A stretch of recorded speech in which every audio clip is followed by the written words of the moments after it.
자, 안녕하십니까. 곽동영입니다. 여러분, 사관학교나 경찰대학 영어를 준비하시는 분들은 어법을 필수적으로 좀 준비를 하셔야 됩니다. 근데 이제 이걸 관련해가지고 고민이 많은 친구들이 제법 있을 것 같아서 어법을 어떻게 정리하면 좋을까 간단하게 가이드를 좀 드리겠습니다. 선생님이 이번에 전설의 시작 영어 독해 기본은 올 사관 기출로 진행을 하는데 사관을 하다 보니까 여기서 이제 주로 메인은 삼추론이에요. 주제, 제목, 유지가 아니라 요지. 예. 그래서 3추론으로 진행을 하는데, 그냥 3추론만 진행하면 너무 아쉬워서 여러분들 겨울방학 때 좀 공부를 해보시라고 역대 사관 기출 어법 문제들 중에 비교적 최근 문제들로 해서 대표 문제 10개를, 근데 10개면 적은 양이 아닙니다. 수록을 해놨는데, 매년 1개에서 2개 정도의 어법 문제가 나오고, 극최근에는 작년 같은 경우는 2개가 나왔었기 때문에 이 10개면 적은 양이 아니에요. 아주 최근 3개년은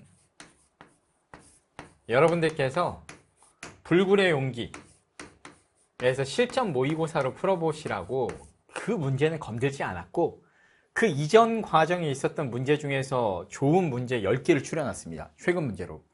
그래서 이거 강의를 오늘 이제 완강을 했죠. 전시 영어 독해 기본에서 완강을 했는데 이 문제를 분석을 해서 보니까 문제가 제법 까다롭고요.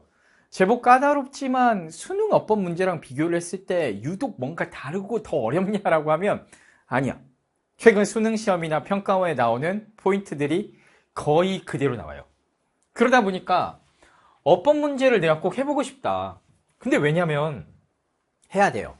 사관학교에서 여러분들께서 영어 어법을 만약에 2개 차이가 이게 점수 할당이 아무리 못해도 6점에서 맥스 7점 정도까지 점수 배정이 되거든요. 근데 1차 시험에서 7점 배정이라고 하면 이게 엄청 큰 점수잖아. 합격 불합격이 갈리거든.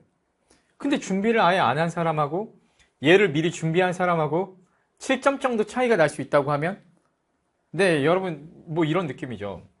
예를 들어 75점이라고 하면 작년 영어 엄청 잘 본 점수죠. 엄청 어려웠으니까 모의고사 1등급 애들이 보통 이 정도 나왔거든. 근데 7점이 빠져서 68점이 돼버린다라고 하면요. 앞자리 점수대가 다르잖아. 체감이. 그리고 경찰대학에서도 어법 문제가 전통적으로 계속 출제가 되고 있으니까 어법을 나는 반드시 해봤으면 좋겠어요. 그리고 어법을 공부를 좀 해놓으면요. 아무래도 기본적으로 독해할 때도 굉장히 편해. 그런데 우리 학생들이 많이 하고 있는 오해 중에 하나가 이 어법 문제를 맞추려면 모의고사 29번도 맨날 나올 건데 이 어법 문제를 맞추려면 어법을 더 깊게 해야 된다라고 착각을 하십니다. 아니에요, 여러분. 어법 문제에 나오는 어법을요, 별도로 우리가 만들어서 출제하는 게 아닌데 여러분들 독해 지문에 나오는 똑같은 지문을 써요, 출제할 때. 거기에서 어법이 반영된 부분에 밑줄을 그어서 문제를 낼 뿐이야. 지문 똑같아요. 몰랐죠? 그래서 특별히 다른 문법을 우리가 배울 필요 있는 게 아니라 그냥 수능 구문 독해 같은데 선생님이 강의하는 수능 영어 쪽에서 강의하는 강의고 이거는 사관 쪽에서 하는 강의인데 여기서 가르쳐주는 문법 같은 것만 제대로 알고 있으면 다 알아들을 수가 있어요. 그래서 선생님이 사관학교나 경찰대학 관련해서 영어 공부를 하시는 분들 중에서 어법이 너무 약해서 괴롭다, 이걸 잡고 가고 싶다, 연초에 하시는 분들은 이 구문독해 강의를 한번 반드시 들어보셨으면 좋겠어요. 전 지문 다 역대 수능 출제 구문이라서 버릴 지문이 없어요. 다 수능 문장이에요. 전부 다 수능 문장이고 그 문장을 완벽하게 해석하는 데 필요한 모든 설명을 다 해드리거든. 그러니까 여기에서 배운 설명 정도 이해하면 이게 전부 다 이해가 가는데 중복되는 게 엄청 많아. 문법 문제는 더군다나. 근데 이걸 공부하고 아쉬워서 집중 대비를 해보고 싶으시면 그런 분들은 역시 선생님 수능 쪽에 제로백 어법 유형 독해라는 강의를 한번 들어보셨으면 좋겠어요. 얘는 어떤 강의냐? 최근 5개년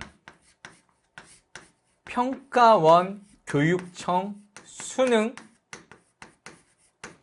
어법 문제가 1년에 총 7개씩 나오거든요.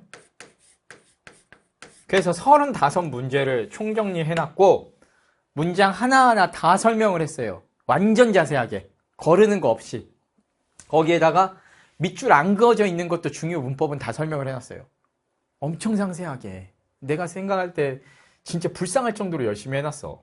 거기다 더 좋은 점은 자료실에서 교재 파일을 다운받을 수 있는데 이 교재에도 해설을 엄청 자세하게 해놨어요. 선지 하나하나. 강의를 안 보고 그냥 교재만으로 공부하고 싶은 사람은 그렇게 해도 돼. 이해 안 가는 것만 찍먹으로 봐도 돼요. 시간 낭비를 막아주려고. 그래서 이걸로 보충 준비를 해주세요. 사관이나 경찰대학 준비하시는 친구들은 필수로 이렇게 잡아보셨으면 좋겠고, 그리고 수능 준비하시는 분들도 이렇게 어법 준비하면 많이도 아니에요. 하루에 어법을 한 문제 정도만 병행해도 2달이면 끝나고요. 2문제 정도만 공부해 주시면 한 달이면 잡아요. 근데 어법 공부해본 사람들은 다 느낄걸? 이게 왜 완벽하게 마스터가 되는 장르냐면요. 나오는 것만 계속 나와요. 어법 출제 포인트가 20개도 안 돼요. 근데 이게 겁먹고 연초에 안 건들잖아? 1년 내내 괴로워. 예, 불합격할 가능성도 압도적으로 높아지죠. 지금 지나버리면 여러분 5월 달에 실전 모의고사 막 풀 때 어법 공부할 수 있겠어요? 어림도 없죠. 지금이 마지막 찬스죠. 나는 나 이거 해야 될 것 같은데 아무리 생각해도 여러분 이거 하셨으면 좋겠는데. 네, 그렇습니다. 이거 교재에 안 써도 되는 건데. 근데 이 설명을 알고 가는 건 좋겠어. 그래서 사관 쪽 준비하시는 분들도 선생님 거 제로백 수능 구문 독해는 독해 문법, 독해력 향상이라고 생각하시고 문장 수준이 아주 쉽지 않거든. 전부 다 수능 문장이거든요. 그래서 다 도움돼요. 그래서 나는 아무리 생각해도 3, 4등급 때는 무조건 하셔야 된다고 생각하고 2등급 때까지는 효용이 있다라고 생각해요. 내가 잘 못하는 문장이나 문법 없는지 점검이라도 한번 하고 가셨으면 좋겠어. 그리고 문법 설명도 막 필요 없는 거나 사용 안 되는 구닥다리 문법 설명은 안 해. 그냥 깔끔하게 수능에서 많이 나오는 문법 순으로 뭐 분사구문이라든지 관계대명사라든지 관계부사라든지 명사절, 부사절, 전치사 플러스 전치사의 목적어, 부사, 그 다음에 그런 것들 위주로 수업을 해요. 네. 그래서 잘 안 나오는 문법들 있잖아요. 막 너무 구닥다리스러운 문법들이나 문법을 위한 문법 같은 것들은 선생님이 굳이 그렇게까지 많이 하지 않아요. 그래서 효율적이에요. 여튼 이거는 제가 홍보를 하기보다는 학습법이라고 생각을 하거든. 여러분들 꼭 한번 해주셨으면 좋겠습니다. 그리고 입시 준비를 할 때 정보가 부족해서는 답이 없어요. 여기 카카오톡 선생님 아이디인데 사관학교나 경찰대학 준비하시는 분들은 특히나 이쪽으로 해서 공부 방법 같은 거 질문하시는 거 너무 환영하고요. 답변 잘 해드리고 있고, 그리고 각종 입시 정보는 제복인 카페에 들어가서 한번 검색을 해보시면 좋겠어요. 여러분들 막 입시 요강에 나오는 거는 이 카톡으로 물어보시면 안 돼요. 선생님도 너무 시간이 없기 때문에 공부법 관련된 질문들을 받습니다. 그리고 단순 입시 요강 관련된 부분들은 제복인 카페에 글을 남기시거나 검색을 직접 해보셔야 됩니다. 이거는 꼭 좀 지켜주시면 좋겠습니다. 그래야 직접 답변해드리는 이 좋은 제도를 계속 유지할 수 있어요. 부탁을 드립니다. 다시 한번 강조하고 갑니다, 여러분. 여튼 요거 2개 한번 꼭 강의 한번 수능 영어 쪽 선생님 강의니까 참고해 보시기를 추천드립니다. 오케이. 그리고 뭐 수능 준비하시는 분들도 사관학교 어법 궁금하면 요거 영상이라도 한번 돌려서 한번 보세요. 기본 유형 독해 맨 마지막 부분에 이렇게 특강 형태로 5개 강의로 올라올 겁니다. 오늘 촬영 시작해서 완강까지 마쳤어요. 자, 오늘 여기까지 하겠습니다, 여러분. 감사합니다.